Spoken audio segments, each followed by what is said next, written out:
Discriminations ఇవన్నీ జరుగుతున్నాయా లేకపోతే కాస్త తగ్గిందంటారా? కాస్త తగ్గింది. ఇప్పుడు దళితులు కూడా వాళ్ళు గర్వంగా వచ్చి చెప్పుకుంటున్నారు, ఇంత దూరం వచ్చి చదువుకుంటున్నారు.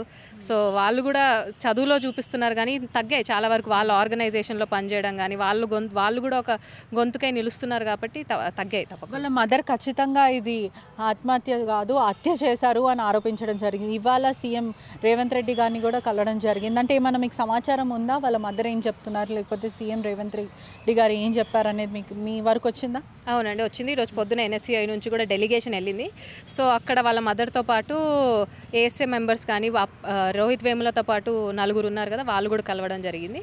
అందరూ రేవంత్ రెడ్డి గారు చెప్పారు, ఇంకోసారి కేసు రీఓపెన్ చేసి రీఇన్వెస్టిగేట్ చేసి ఒక కొత్త కమిటీని పెట్టి మళ్ళీ రీఇన్వెస్టిగేట్ చేస్తాము, మీరేం టెన్షన్ పడకండమ్మా అని చెప్పారు వాళ్ళ మదర్ కూడా.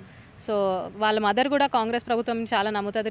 రాహుల్ గాంధీ గారు భారత్ జోడో యాత్రలో కూడా పాల్గొంది. క్యాంపస్కి రాహుల్ గాంధీ గారు 2 సార్లు రావడం జరిగింది 2016లో కూడా.